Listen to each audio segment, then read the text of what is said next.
জীবনটা কষ্ট করা যায়, ঈমান আমলের উপর টিকে থাকা যায়।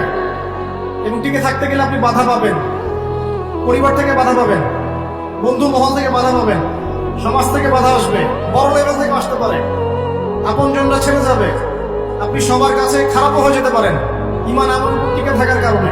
যদি একটু কষ্ট করে সবর করতে পারেন, ইনশাআল্লাহ তাআলা আমাদের জন্য অপেক্ষা করতে জান্নাত। আর এই দুনিয়ার জীবনটাকে যদি মুখ্য মনে করেন, আল্লাহ পাকের হুকুম আহকাম সব ছেড়ে দেন, জাহান্নাম ছাড়া আমাদের কোনো গত্যন্তর থাকবে না। আল্লাহ পাক আমাদের সবাইকে এই বিষয়গুলো বোঝার তৌফিক দান। কে মানে কোরআনের কথা? এখানে আছে যে ব্যক্তি সুদ খায়, কি খায়? আরো আসতে বলেন, যে ব্যক্তি সুদ খায় সে যেন আল্লাহর সাথে যুদ্ধ করে, নবীর সাথে যুদ্ধ করে। আস্তে আস্তে বলতেছি না আমি কথাটা, কোরআনে আছে। কে মানে কথা? কে মানে? নবীজি বলছেন সুদ যে ব্যক্তি ছাড়ে না সে যেন তার মায়ের সাথে জেনা করে। এগুলো এখন কে কাকে বাস করবেন? এগুলা কে শুনবে কথা?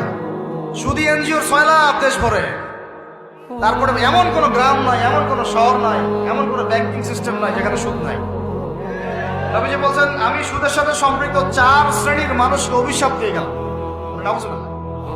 আমাকে বুঝান তো, নবীর অভিশাপ নিয়ে কেউ জান্নাতে যাবে? হ্যাঁ, নবী কাউকে সাল্লাল্লাহু আলাইহি ওয়াসাল্লাম যদি কাউকে অভিশাপ দেন, ও জান্নাতে যেতে পারবে?